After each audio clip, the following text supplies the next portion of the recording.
This conference will be posted sometime in the next few days on the Stop Common Core in New York Facebook page. On the phone, we've got actually two people, three. Myself, I'm Tony Urso. I'm out of Wisconsin. I've been helping a lot in various states doing some of the Common Core work. We also have Yvonne Gasparino, who's the head of the Stop Common Core New York group, and then Dr. Milgram, who actually sat on the Common Core Validation Committee. Let's do a little bit of background first with Yvonne. If you can give the 2-minute speech for yourself, that would be great. Okay, I'm a stay-at-home mom from New York, obviously. I'm founder of Stop Common Core and NewYorkState.com website. My husband and I found out about Common Core this past March, and when we found out about it, we became gravely concerned on many different levels and decided to do something about it, and that's why we formed this grassroots effort to help parents to inform, equip, and empower them so they can go on and help other parents as well. And then, Dr. Milgram, can you give us some of your background too, please? Well, I'm a research mathematician at Stanford, and I'm retired now, but that was just recently. I got involved, but not interested, in K-12 issues back about 20-odd years ago when I spent a couple years in New Mexico. Now, what had happened was that, well, frankly, we knew that for most kids that they were entering into the universities at that time, they were having a horrible time. And frankly, we at Stanford were not seeing that sort of thing. We were seeing very bright kids who were very hard working as well, and just pretty darned impressive. So what we thought was that these kids having all the problems were just not very bright. But when I went to New Mexico for a year or two to work with some colleagues on mathematics, I taught a course, and I got for some reason or another to know the kids in the course quite well. They were some of the better students at the university, and after getting to know them, I realized that they were fully as bright as the kids at Stanford. It's just that it turns out their educations, their K-12 educations, were so poor that I never knew when they were going to hit an area they'd never seen before. And so it was just incredibly difficult to even know how to fix things. So I got very concerned based on that, and since that time I've been complaining about things I think should be complained about. I've been trying to show people, here's the way mathematics is done in the top achieving countries. And in general, I've been trying to educate and trying to help, if I can say that, people get a better perspective on the way one should be doing math in K-12. Can you also go through some of your work? Often it's been a war. Can you also go through some of your work on the validation committee? Well, I was, I don't know how it quite came up, but I began to be put on a lot of major committees and things like that. And one day I got this note in the mail that I was invited to serve on the validation committee. So this was in 2009. For the new Common Core standards, which was the oversight committee that oversaw the development of the standards, and initially, according to our charter, would be in the end able to say, these standards here are not internationally validated, or they don't have research behind them. We have to redo that area. So that was what the validation committee was for, and I was the only professional mathematician on the committee. There were 8 people who had degrees in math education, but that's a whole different animal. so it is perfectly possible to get a PhD in math education and never, in your entire college career, take a single math course, for example. Oh. So I was, as I say, the only mathematician, the only content expert in mathematics. In fact, in that sense, I was the only research person in anything except education. So I was kind of an isolated point on there, and I made a pest of myself. Cool. Why don't we let you stretch out now, Doctor, for however much time you think is proper, giving some background on some of your objections. And, in fact, I was there with you with your Wisconsin testimony. I assume that's going to be something like that, right? Well, different, but certainly related. Go for it. I won't interrupt you for the next 20 minutes. You can, or half an hour, whatever you need. Okay. Thank you. So, the Common Core itself is not as bad as you might think it is, and yet areas of it, specific areas in it, are even worse than you might think. It was written in a real hurry. It took between 9 and 10 months from start to finish to write it. And for standards, especially national standards, and the subject as basic as mathematics, that's incredibly fast. For California, standardly, when California rewrites their standards, it takes 2 years. And that's pretty fast and rushy as well. But these were very rushed. The way they were worked was that there were 3 basic areas: kindergarten through 5th grade, elementary, middle school, which is 6 through 8, and high school. And it seemed there were basically 3 groups of writers, and they didn't talk to each other very much. So you've got 3 separate areas in Common Core: K through 5, 6 through 8, and high school, 9 through 12. And each one is quite different from the others, and it's there isn't as much connection between them as there should have been. But I think that was a function of how quickly everything was done. And I'm going to go through very quickly and evaluate at least my impressions of the 3 areas.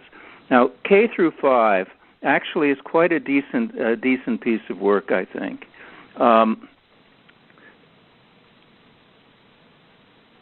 It's mathematically speaking, it's very strong, but it's already begun to be widely misunderstood. And maybe the key and the most crucial problem with it is with fractions. Now, the perspective that's in K5 on fractions is certainly not what I've been reading that it is in anything that says, that talks about professional development for Common Core or anything like that. But what the fraction development is basically is structured on what they do and really do in the highest achieving countries. And it's a lot more subtle than it looks, and everybody that I've been reading tries to make it look like the old style teaching of fractions. The trouble with that style is that it has never worked. Fractions, the fraction development in K through 5 traditionally in this country has simply been almost non-existent. Students come out of that knowing almost nothing. So the fraction development, if properly followed, in the way the authors intended, would be very close to what is done in the high achieving countries, where fractions are routinely understood at the end of K5.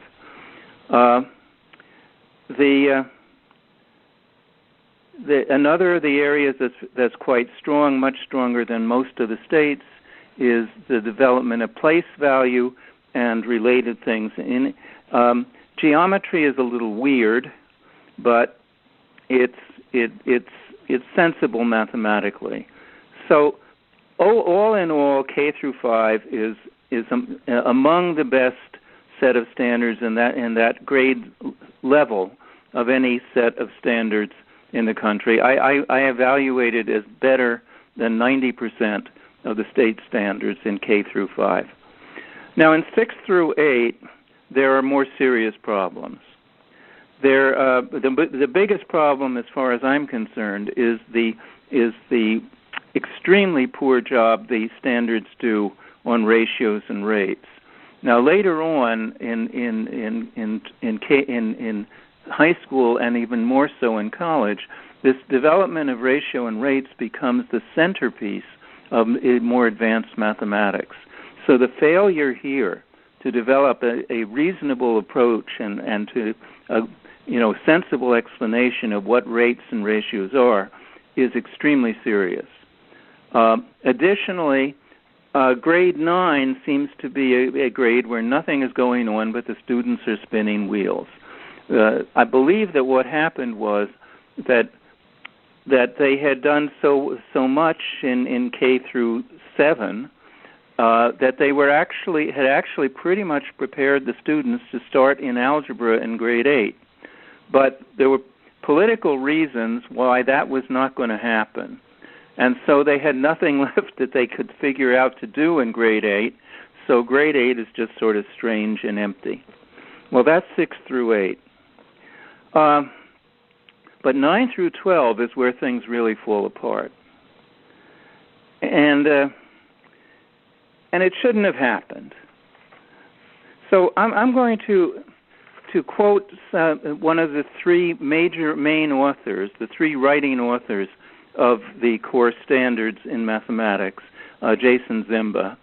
I'm going to give some quotes from testimony of his in March 23rd, actually, of 2010, in front of the State Board of Education in Massachusetts. And to start with, and I'm just going to take the relevant pieces of it. He was testifying for a good 45 minutes, and so I don't want to read all that. So I'll just read what I think is the important stuff. The first thing he did is he defined what it means to be college ready according to core standards. Since the objective of core standards was to prepare kids for college and the workforce, you had to know what it meant to prepare kids for college. And so here's the exact verbatim statement that he gives. We have agreement to the extent that it's a fuzzy definition that the minimal college-ready student is a student who passed Algebra 2. Now, I will explain to you later why this is extremely questionable. The data that one gets is that basically there's a person who's passed Algebra 2 and no higher level math than that only has and he then starts college, or she starts college, only has a 1 in 3 chance of getting a 4-year degree in college. And I would say that 1 in 3 is not something we would consider college ready. So, in any case, that was his basic testimony there. Later, one of the members of the committee asked him to clarify what he meant. And Zimba stated, "In my original remarks, I didn't make the point strongly enough or signal the agreement that we have on this, the definition of college readiness. I think it's a fair critique that it's a minimal definition of college readiness." Now, remember that Jason Zimba is one of the two main authors of core standards. And when one of the main authors says this is a minimal definition of college readiness, one should pay attention. And now the person who had asked him to clarify this interjected at this point. She said, "For some colleges," and Zimba responded by saying, "Well, for the colleges most kids go to, but not for the colleges most parents aspire to." In other words, the preparation in core standards was not for Ohio State or University of Michigan, or I guess a flagship school in the SUNY system. But it was rather for a school more like a community college or an otherwise non-selective university. And then the questioner then continued and asked the question, not for STEM, not for international competitiveness. And Zimba responded, not only not for STEM, it's also not for selective colleges. For example, for UC Berkeley, whether you're going to be an engineer or not, you better have pre-calculus to even get in to UC Berkeley. And the questioner then interjected, right, but we have to think of the engineering colleges and the scientific pathway. Zimba added, that's true. I think the third pathway goes a lot toward that, but your issue is broader than that. Now, that's a very, very interesting statement. I looked into the March draft, and I found this quote-unquote third pathway as 7 lines, short lines, just indicating 7 topics that I suspect the authors were hoping to include in the final version, because those 7 topics that were indicated there were the basic topics in a decent calculus course. So I think the intent of the authors was at that point to continue beyond Algebra 2 and to put in more material that would be relevant for more advanced and technical majors. But none of this exists in the final version of Core Standards. Core Standards stops with Algebra 2 in the final version. And the questioner then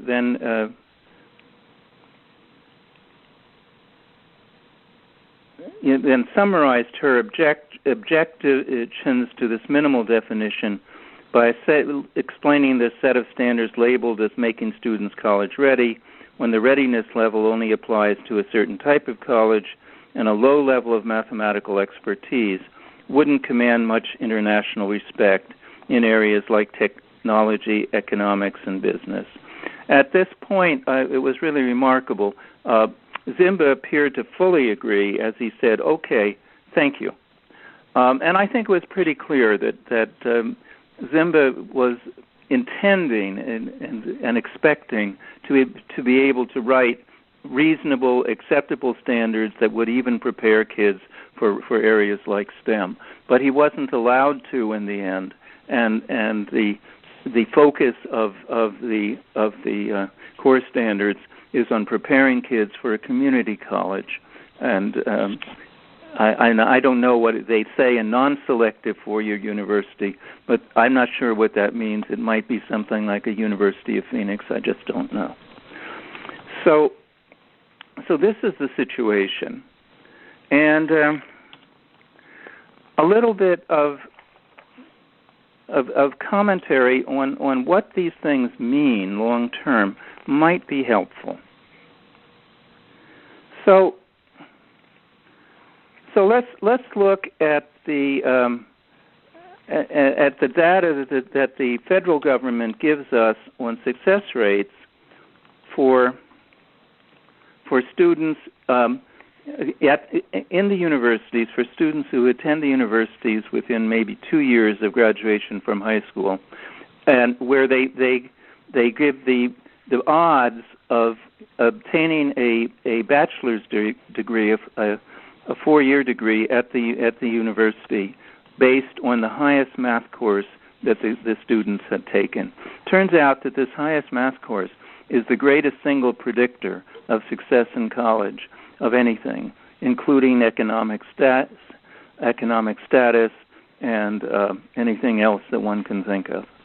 So here is the here's the data. If they started with pre-algebra, pre-algebra was the highest course they took, they had a 4% chance of getting an ordinary 4-year degree. If the highest course they took was Algebra 1, they had a 7% chance. If it was geometry, they had a 16% chance. And if it was Algebra 2, it was a big jump from 16% to 39%. But 39% is only 4 out of 10 or 2 out of 5, and that's not even half. So I would say that itself making, and this was data that came from 1992. Now, there's every reason to believe that the current data is right around 32 to 33%. So as I said, a 1 in 3 chance of getting a degree if you just took Algebra 2. Trigonometry is where the real jump occurs. If you took trigonometry, you had a 60% chance of getting a college degree, and if you took pre-calculus, a 75% chance, and finally, if you took calculus, an 84% chance. So you can see that Algebra 2 is truly a minimal objective. It's a very, very weak objective as college ready. Now, as regards the thing that actually sold the core standards to the national federal government and influenced the federal government to fund to fund with the race to the top with $4.5 billion, which induced 45 of the 50 states to sign on to core standards. So it was sold to the federal government as a pathway into STEM, and in fact we have the following data.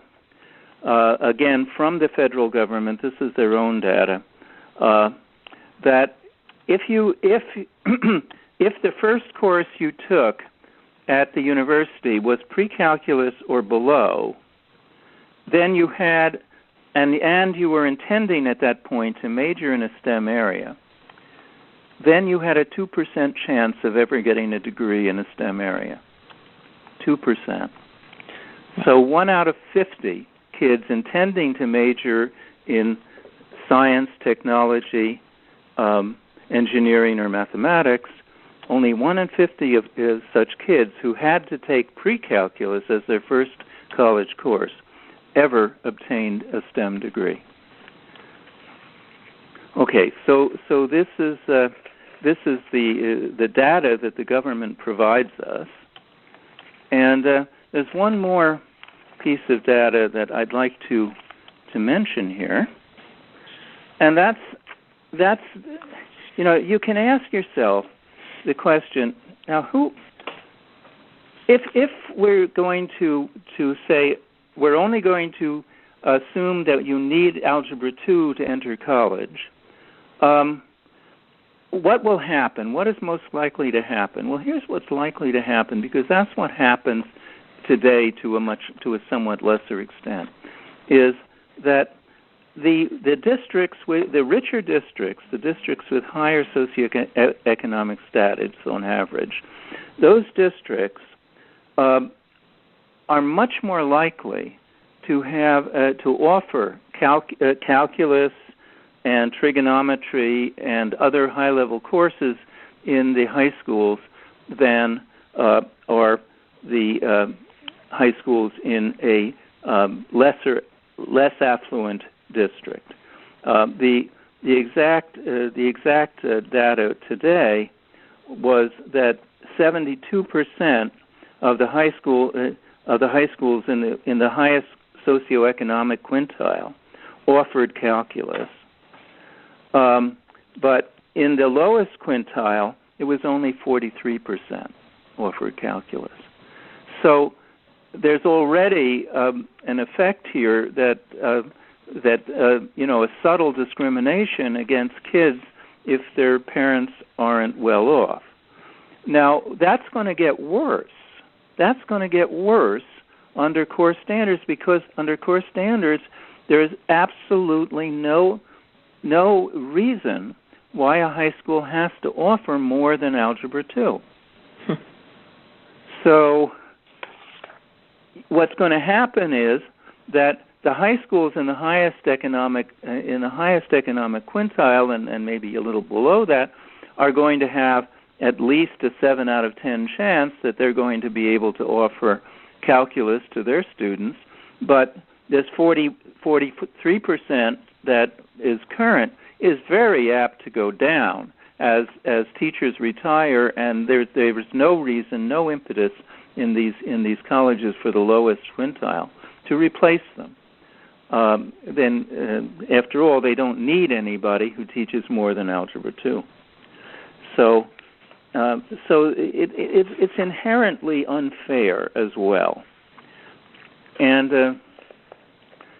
these are the real issues as far as I'm concerned with core standards. I think that it's better than the country deserves in K through 5, about a little bit average. It's slightly better than average, but basically average for the country in middle school. But in high school, it's a problem. It's a major league problem. And so I know that there are not a number of parents on the line, maybe more than a small number, maybe a lot. And I wouldn't worry too much about what's going on in New York in the lower grades. Indeed, a very fine mathematician named Scott Baldrige, who actually knows as much about education matters as he does about mathematics. His father is one of the top high school math teachers in the country, after all.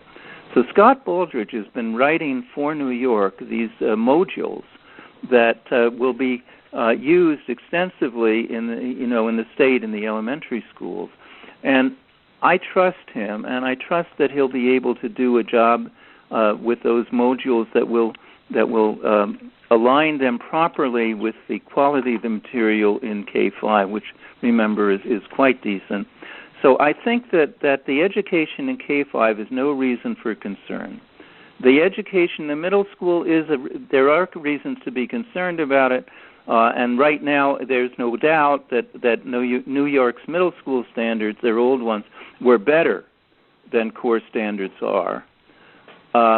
But still, it isn't going to be that big a difference, and I think that isn't so important. But once the kids get into high school, then the problems become serious, and that's where you have to be very careful and be ready to possibly move your kid into a private school if he has any kind of trouble, or arrange to have him tutored, or work with him at home. In some way, there is a major problem coming up, and it is the parents who will have to figure out how to handle it, because from experience, the schools are just going to follow core standards until somebody gets up there and says core standards have to go away.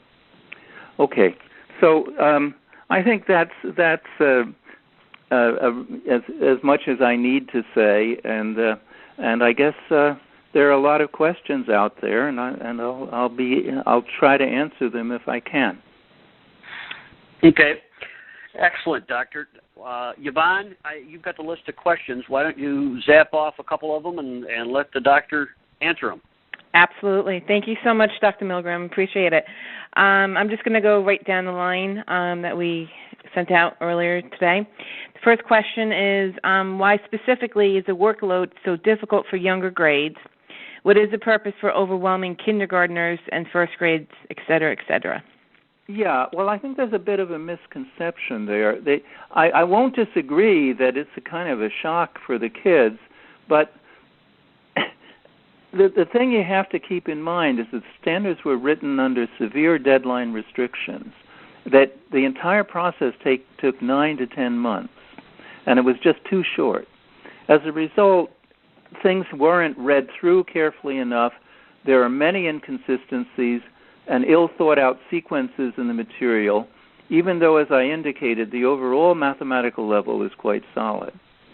For example, until the very final version, there was a requirement for kindergartners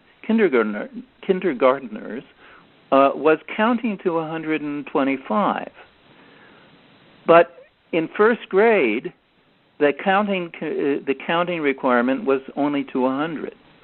So they're implying that somehow kids lose the ability to count from 100 to 125 between kindergarten and first grade. But the reality was that it's a much more standard in kindergarten to ask kids to count to something like 30. So the kindergarten thing was nuts. Additionally, for reasons that I do not know and do not understand, the main authors of Common Core, including Jason Zimba, who I talked about, and the other main author, William McCullum, were people who had never written mathematics standards before, and consequently had no experience and no track record. They were quite capable as mathematicians, but there really wasn't time for them to get to the best advice on sequencing and organization, or for them to learn about the relevant research. So it's just disorganization at that level, but it's painful for the kids. I understand that.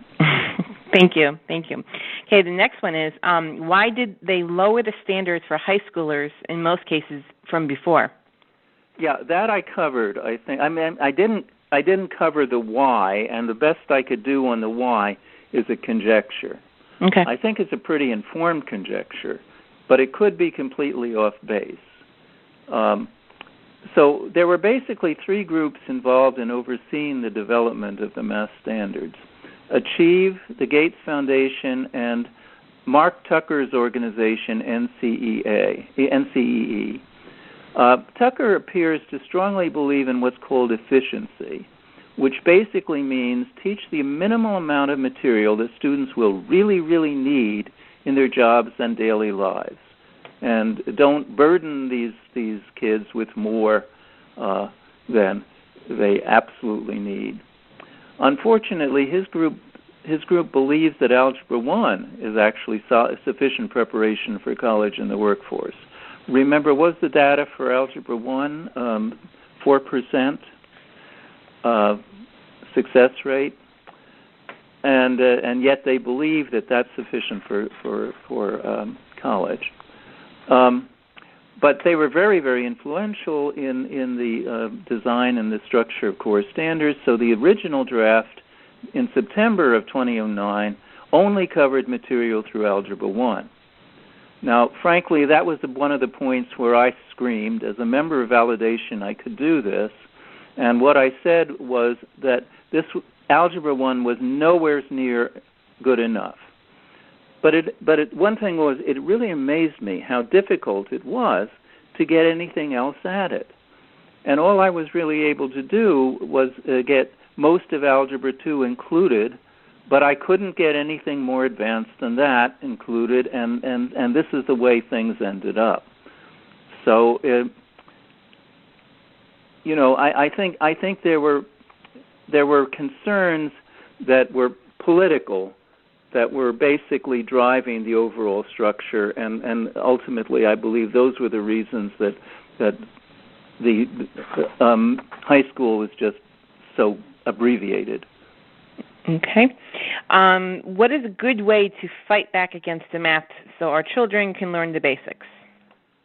Well, the usual things that I recommend are, first of all, that if you're confident of your own ability in the subject, I mean, typically, if you're an engineer or you're an economist or you're somebody who uses math in their profession and of course has to know it reasonably well, then you have the knowledge to work with your kids and to guide them into a much more accurate perspective on mathematics than they're likely to see. So the first choice that you have is work with your kids at home. Otherwise, put them into solid private or charter schools that teach the basics. Or, as a last resort, try to find solid tutors. Now, one thing that I do not recommend is it does not seem useful to me for parents to try to convince the local public schools to change anything. At best, even if parents do succeed in getting the schools to change their curricula, their own kids will have passed through before anything is changed. This type of process takes years. I know of no case where it took less than 3 to 5 years for parent groups to get something changed in their local schools. And when that happens, well, your own kids are going to stay in the school because you're focused on something else, and this can and probably will result in serious harm. Okay. So, next question. Okay. Let's see. Why haven't the higher education colleges and Ivy League colleges weighed in more to advise what is truly necessary to enter STEM careers or STEM programs? Why is there not more outcry from them calling out the lack of content to truly prepare students? As I told you when I talked about Stanford and what we were seeing during the previous crisis back in the early 1990s, is that we weren't seeing anything. All we were seeing was extremely bright and extremely ambitious and extremely well-prepared kids, and so it was completely invisible to us. And it's no different at Harvard, Princeton, Yale, Columbia, University of Chicago. Well, at the elite schools, they can pick the very top students in the country, and that will be their class. And Stanford has even refined on this. So Stanford was aware that it is possible in this country that there can be too few students at the top levels, so Stanford changed its definition. It redefined itself as the top Pacific Rim university in the world. And so what Stanford does now is when they reach the point where they don't think their students in the U.S. are good enough anymore, they increase the admissions from China, from India, from Russia, from Singapore, from Thailand, from the East Asian countries, Korea, and so on, and standards are maintained. So the elite schools just simply won't see this until things have gotten a lot worse than they are now. Okay. Here's an elementary question. As a parent of an elementary-age student, I see an overemphasis on word problems and an underemphasis on practice of the basic computations. This is troubling. Back in the old days, mastering the basics, facts, and basic computation skills was done on school time. What are your thoughts on this? Yeah. So, wait, now, this is what, the 25th question or something? No, that's number 5. Sorry. Oh, number 5. I'm sorry. Okay. Yeah. All right, so number 5. Yes.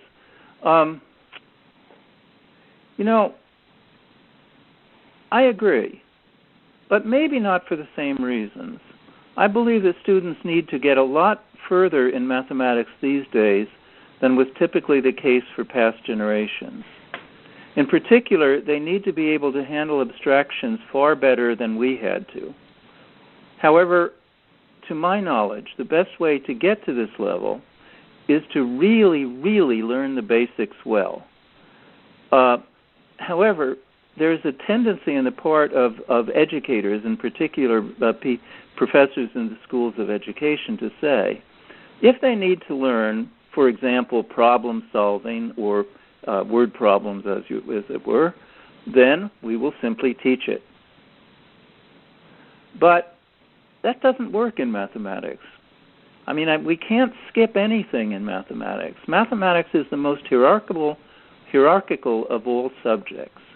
Solving advanced problems in mathematics only peripherally involves generalized strategies, the kind of things that educators can conceivably teach. But it is crucially dependent on fully understanding all the mathematics that came before. So there aren't, in mathematics is almost unique in that there are no shortcuts there. Okay. You've got to work through from the beginning, and the word problems too early are simply a mistake. Okay, great. Thank you. Number 9, I'm going to skip around a little bit. What are the critical concepts that must be taught that seems to be excluded from Common Core standards?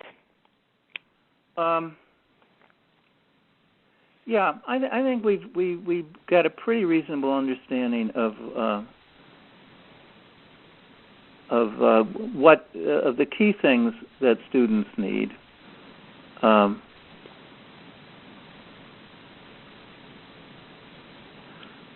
You want me to go on? Well, Sorry. no, Okay. I want to make a couple remarks. Okay. So, as I indicated just with the last question, nothing changes the fact that math is hierarchical. So, there's no doubt that workforce requirements are changing all the time, but most of the material that should be taught doesn't change because it's foundational. It can't be skipped. But what really happens is that you've got to add more to what you did before rather than skip anything and just teach something, from the perspective of too many educators. We'll just teach them how to do their new jobs. But a key example is to think of what happens to workers on a factory floor now. Well, what more and more the main part of their jobs is programming robotic mechanisms. So what has to happen with the kids who are hired to work on factory floors is rather than add specialized coursework and delete some other mathematics there, students have to have all the other mathematics, but now they really need courses in computer programming as well. Okay. So, are there parts of Common Core State Standards, math standards, that can be compressed or accelerated so that students can get to pre-calc or calculus in high school with these standards? Yes. That's number 6. Yes, there really are. But you're not allowed to do it. If you accept Common Core, you accept the Common Core tests. The Common Core tests are aligned. So the tests that the kids will be using across the board in Common Core states are, if they're in 6th grade, the 6th grade test. And if they're in 7th, the 7th grade test. And so how can you accelerate under those circumstances when, and this is even more true now under Common Core, that a teacher's future depends on how well that her students or his students do on the exams. Yep, absolutely. Next question. We had a couple of questions about the children in Russia. I'm just going to go over that real quickly. What were the repercussions for the kids in Russia when they had to pull back the failed geometry? Looking to understand what we can expect. Is geometry truly moving towards teaching method that failed in Russia? That was number 12. Okay, yes, indeed it is. And I know the reasons, but I just assume not say anything because these reasons are incredibly depressing. But yes, it is. Russia abandoned this method after a 3-year experiment, and I think from what I can understand, the Russian teachers, the geometry teachers, they have a tradition there, a book that they've used that's gone through 50 or more editions, because it's well over 100 years old, a book named Kislev, Geometry. And that's really almost the universal book in Russia and has been forever. I think that the Russian teachers realized that this method that was being proposed, while it may in fact be rigorous, is incredibly subtle to teach. And for example, in my perspective, I would be willing to teach it to sophomores and juniors at Stanford who are math majors, but I'm not sure I would teach it to non-math majors even at Stanford. It's advanced. It uses a lot of different concepts, and it's extremely hard for teachers to get their hands and heads around it. So what I think happened in Russia is, first of all, the Russian teachers just said they weren't going to budge, and they kept teaching Kislev. And finally, the Russians gave up on this method of doing geometry, and they just continued getting the same superb results in Russia they've always gotten. Okay. Next question is 13, right after Russia. What happens when the kids get to the later grades and can't work fractions because they do not know the basics? How hard is it to teach a child the basics that they are needed as a foundation? Yeah, well, this is one of the things that really irritates me. If fractions are done right, and indeed, in this case, following the actual suggestions in Common Core, then there is a very reasonable expectation that the students will understand them pretty well. Of course, the problem comes up with the implementations. My guess is that the teachers will find it far too difficult to redo their own understanding so they can teach the Common Core procedures properly. Now, I should point this out, that we know that the procedures that are indicated in Common Core for teaching fractions actually work, because this is what is done almost exactly in the high-achieving countries. And so, it will work, but our teachers are not in a position where they have been taught enough mathematics typically that they can actually implement what's the suggested methods in Common Core properly. And if they were to try, more than likely they would run into trouble with their principals and things like that. So I think that nothing will change here, in spite of the fact that there's every reason to believe that the Common Core suggestions for teaching fractions are good ones. I think nothing will change. The outcomes will be just as bad as they've always been. Okay. Number 15. What must be done before a student is ready for first semester college calculus? Kind of an open question, but yes. So I'll just answer a few off the top of my head remarks. One of the key things is that students have to understand the notion of slope and understand it very, very well. Of course, given the weakness of ratios and rates, slope is a ratio.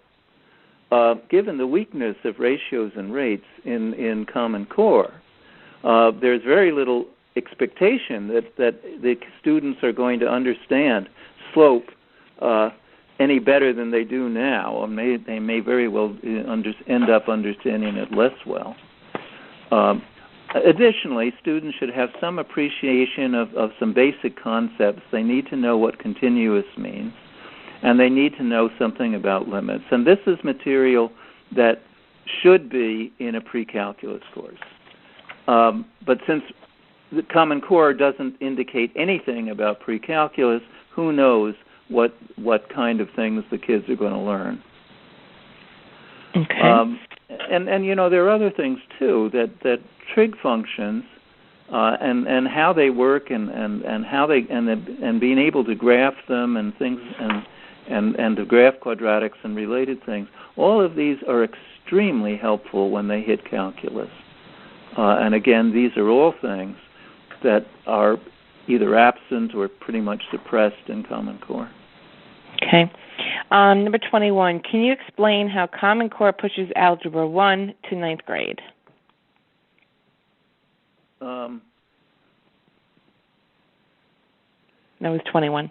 Yeah, in most states, Algebra 1 is a 9th grade class, so I don't think they pushed Algebra 1 anywhere. They just kept it where it was.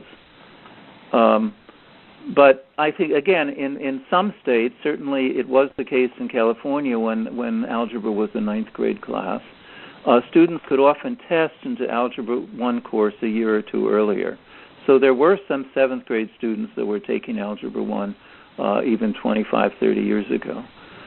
What happened in California when California mandated algebra as an 8th grade class is that more and more kids, over 2/3 of the kids were successfully passing Algebra 1 in 8th grade after 10 years, but an ever-increasing number of them were actually taking algebra in 7th grade. And that's the international expectation, 7th grade. So, I think that what CC Common Core did was to make it acceptable to all the states that had no intention of putting Algebra 1 down in grade 8 or even earlier, and they just said, okay, you can do algebra the way you're doing it now. Okay, so here's one, number 28. I hear many parents and students struggling with the Common Core math as it's being currently taught. In other words, math is too hard. And then I also hear that you do not believe students finish high school with enough math. The math is not hard enough. Can you explain the contradiction? If the Common Core standards were as advanced as required to achieve the level you believe they should have at the end of high school to be competitive with other countries, would the average early elementary student be able to do the required math? That's number 28. Yeah, okay. First of all, it's not a contradiction. The thing that just because a student finds the math hard does not mean the math is hard. More than likely, it means the teacher has been unable to understand the math herself or himself, and has simply fouled up the attempt to explain the math to students. Now, students do not understand mathematics intuitively. After all, it took 2,000 years of some of the brightest people in the world throughout that time frame to develop the math that we have on hand now. You can't expect that a student is going to do it himself or herself, that the teacher must play a role, and if the teacher is unable to play a role, the math will be hard. So maybe you're looking at the wrong thing. You're looking at hard as a problem for your kids. Well, look, the mathematics that is being suggested as to be taught in these grades, what I've indicated the problems with the rushed production of Common Core, but aside from that, the mathematics that's being indicated in K through 5 is what they do in the international countries, except done somewhat slower. It's the same approach, it's the same perspective, and literally billions of kids learn mathematics and learn it without terribly much trouble in that way. So I reject this assertion that the math is too hard in the lower grades. It's not. But when the teachers cannot handle the material, then you have a problem. And again, usually this isn't the teacher's fault. After all, you realize that to be a teacher, to be certified in the lower grades, it's not uncommon to have never taken a single math course at the university level. And so the education schools are simply not requiring the teachers, prospective teachers, to develop any expertise or preparation in math, and it's hardly a surprise under those circumstances that the teachers have a terrible time explaining to the students. Okay. Going back to number 10, one of the members wants to know, do you have any recommendations for parents that have gifted math children? How to supplement? What kind of things can parents do to help keep their kids pushing forward? Yeah. There are specialized programs for gifted students now. One thing, in almost every school district in the country, gifted kids are treated very badly indeed. But parents who are aware of the opportunities that are available can give these kids enormous amounts of help. One of the biggest and most successful programs out there comes from Stanford and is called EPGY, which stands for Education Program for Gifted Youth. And then also more recently, Stanford has developed the EPGY Online High School. And both of these things, the EPGY program itself and the Online High School, have been very, very successful with highly gifted kids. Of course, these programs are not free, but they are very well tested and they get very good results. And along these lines, I imagine there are a number of other reasonable program choices that parents could search out. Okay. Did you have an opportunity to submit any math standards or recommendations, and were they implemented? Number 17. Yes, I had, and yes and no. Of course, as I indicated, I was the one who said, look, we can't stop with Algebra 1. That's simply not appropriate. And I managed to get them to add Algebra 2 in the end, but I could not get them to add more than that. And this was above Zimba and McCullum. This was people like the head of Achieve, Mark, and a guy named David Coleman, who was Gates' representative, and in there, and then Mark Tucker's representative, and then the Linda Darling Hammond, who is the representative of Obama's administration. These four people, these four groups, had more clout than I did. So they did not want more advanced material than Algebra 2. They didn't want Algebra 2 initially, but they had to accept the Algebra 2, I guess. So yes and no. Sometimes I was able to succeed, other times not. Okay. Going to STEM, number 22. How does Common Core diminish STEM education?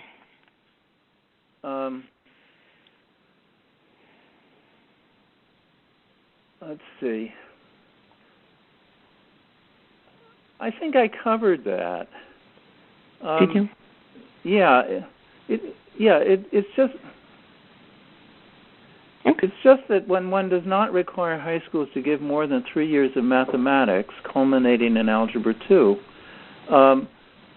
then you get to this situation where what's going to control the access that students have to more advanced courses is the wealth of the district where they live, and so kids who may be extremely bright but are in a low level neighborhood growing up there, they have less than half the opportunity to take more advanced courses on their own.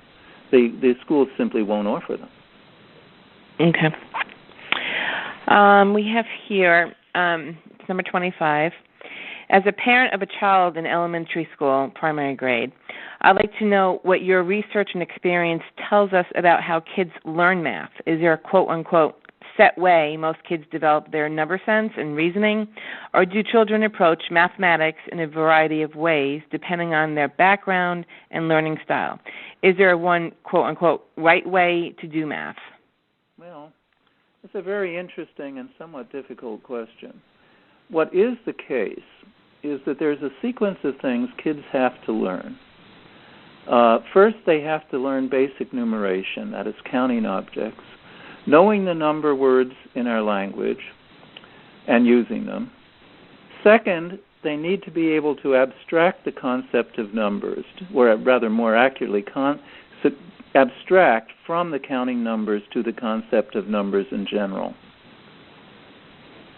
And what that means is they should understand that numbers are objects that one can add and multiply and satisfy the basic laws of associativity, commutative, the distributive law, and something called cancellation. Now, in the high-achieving countries, in the first 2 years in the high-achieving countries, this is almost all that is done in mathematics, is to prepare kids for the abstraction process, to abstract the idea of numbers to any set that has these key properties of being able to add things. You can add them and you can multiply them, and the addition and multiplication are associative, commutative, and satisfy the distributive rule. And with that background, the kids in the high-achieving countries do phenomenally well. In some of the high-achieving countries, calculus is a high school graduation requirement, and over 90% of the citizens of those countries have graduated high school. So almost all of their citizens are capable of learning calculus if the basics of mathematics are presented properly and early enough.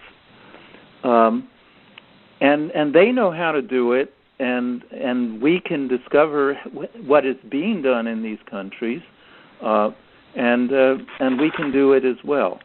So there is a sequence of things kids need to learn, and more or less a single order in which it happens. But of course, the order could be different. So what I focus in on are the key end results. Understanding and being the generalized concept of numbers is an absolute key result, and then going on and understanding ratios and rates. That's typically motion at constant speed is the tool that brings that in. These are things that are done very early in the high achieving countries, and they make all the difference. Okay. Number 27, many parents are seeing a new way to teach math in the early grades that only seem to make the students frustrated and lose interest. Based on your expertise, is the approach being taught under Common Core at elementary level appropriate? Yeah, well, it's a little hard to answer that kind of question. The issue is that Common Core is not trying to tell people exactly what approach to use in teaching the material that Common Core wants students to learn. So the schools are kind of free to pick up their own methodology for teaching it, and now you run into this question that I've alluded to several times: when the teachers, and really above all their supervisors and instructors, do not understand the mathematics that is actually being presented in Common Core. And in the lower grades, as I've kind of indicated, it's pretty sophisticated. They seem to interpret the Common Core standard to mean things that I know the authors did not expect, because I've had these conversations with them. Basically, it seems that what happens is the focus of the people in most of the districts is on what are called the standards for mathematical practice, which are basically the first 3 pages in the Common Core, and they're so loosely worded that they could be interpreted as though they were the old 1989 NCTM standards, which were the foundation for the math wars in California. The failure of these 1989 NCTM standards just was what got mathematicians involved in this, and at least created all of the problems, and I believe all of the problems that kids are having. So it isn't that Common Core is responsible for this. It's that the lack of understanding of what Common Core is really saying is responsible. Okay. Last question we have. It's a pretty long one. What role do math facts play in the development of mathematical understanding and a child's ability to learn or master new mathematical processes? I was once under the impression that the ability to recall math facts quickly and accurately will assist a child in her understanding of processes. For instance, a child must know his basic multiplication facts, 5 times 7 is 35, before he can master more difficult problems, such as 158 times 7. Is this assumption valid? Also, should parents be helping kids with the rote memorization of math facts? If so, which facts and what age? Additionally, in what format? Numerically, or by using words. I do understand that all children are different. That's number 26. Okay, so what role do the math facts play in the development of mathematical understanding? Let's start with that. And the answer is they're absolutely crucial. And they should be memorized. They have to be memorized. There are two things that students need to have to continue with mathematics. The first is fluency with the basic operations of addition and multiplication, and that's where the math facts are coming in, as well as some degree of comfort with the inverse operations of subtraction and division. I don't believe that one needs to be absolutely fluent in these two, but one had better be capable of solving any reasonable subtraction and division problem. The best and the simplest way of doing this is for students to become fluent with the standard algorithms. The second thing that they need is an understanding of why these standard algorithms actually work. And this depends on students understanding what base 10 notation is and the basic laws satisfied by the operations. Again, now we're getting to the reason one wants kids to understand the distributive, associative, and commutative laws, because it's the interaction of these with the base 10 notation that makes the standard algorithms work. And both of these had better be there. If they're not there, then at some point, and usually that's fairly early in the game, when students start with fractions, the students are simply going to reach a point where they can't go further. Okay. Do the standards really end at Algebra 2, trigonometry? Is pre-calculus ever going to be built into the Common Core State Standards math? That's question number 20. Okay, all I can tell you about that is that at the moment there are absolutely no plans to rewrite or rework the math standards, the Common Core math standards. Okay. In the past, what roles have been represented in the writing of valid K-12 standards? For example, child development experts, subject matter, et cetera, et cetera. That's number 32.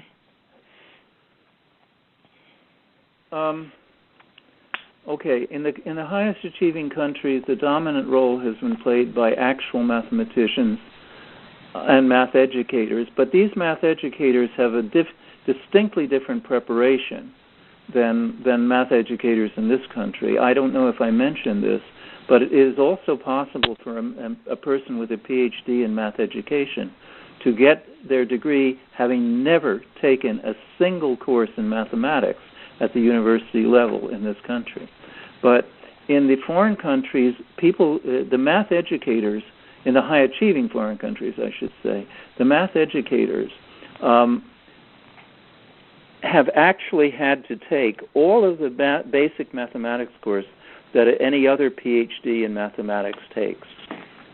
So these math educators have the full background in the foundational things and in basic mathematics that any other mathematician has.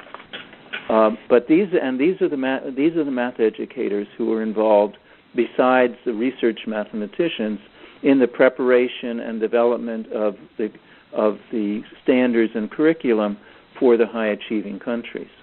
Yes, they use the advice and the help of top level cognitive psychologists and top level teachers at all grade levels, but in the highest achieving countries, the final decision on content are made by the actual mathematicians and math educators. And this is nowhere near the case in this country. I mean, in this country, you make a committee consisting of quote-unquote interested parties. And so what you've got typically are no mathematicians, maybe one or two math educators, and people over all other walks of life, and they're going to make decisions for everybody in mathematics. It hasn't worked well in the past, and it won't work in the future. Fantastic. Thank you so much. When we're ready, if you want to make a concluding statement for the ending of the conference call, Dr. Milgram. Well, okay. I'll say this, that I think there are reasons to be very, very concerned about core standards, but they're localized. There are some very strong positives in them. In a way, core standards is far better than the country deserves. It's better than 90% of the state standards out there. It's not better than New York. I mean, New York and the old New York standards and Common Core are comparable. They're more or less the same from my perspective. But as you know, I mean, New York's old standards were not all that successful, and Common Core is going to have maybe slightly different problems, but the same level of problems. And certainly people have lived with the previous standards, and there are many, many kids in New York that do very well indeed. So I think, you don't want to panic, and you just want to be rational and systematic about things. Parents should protect their kids. That if the kids are having trouble understanding the mathematics and core standards, it probably means that it's not the kid's fault, and so the parents should look around for alternative ways of educating the kids, or reinforcing what they're learning. And I don't think in New York in particular there's any reason to panic about them, but it would be nice if New York could end up with something better than core standards is. Great, fantastic. Thank you. Thank you so much for your time, Dr. Milgram. We really, really appreciate it. You're very welcome. Tony, do you want to have a lasting statement? Yeah, no problem. I'd like to thank everybody in New York for listening in on this call. Yvonne, do you want to say what the website and the Facebook page is for your group? Sure. The website is www.stopcommoncoreinNewYork.com. So stopcommoncoreinNewYork.com. And the Facebook page is, again, Stop Common Core in New York State, fully spelled out. Now, it's November 12th, 2013. When do you think this would be up on the Facebook page or website page? Well, it depends on as soon as we can. We'll get it up in a couple of days when we get it from you, and Glenn will convert it into a YouTube video, and we can send it on to the remainder of the country. Okay, so anybody that wants to have a copy of this then can look on one of those two places, and it should be up in a few days, plus or minus. Absolutely. I would like to thank everybody again for getting on this call, especially Dr. Milgram for taking time out, giving us an hour of his time, an hour plus of his time. This has been wonderful. Thank you. And also to Yvonne. She's been a tireless warrior on behalf of everybody in New York. I think everybody on the call really owes her extra thanks here for all the things that she's done for everybody. Again, thanks, everybody. Look for something in a few days, and we will have another call sometime in the next month or two. Thank you. Absolutely. Thank you, Dr. Milgram. Again, you're very welcome. Have a good evening. Bye. Right. Bye-bye.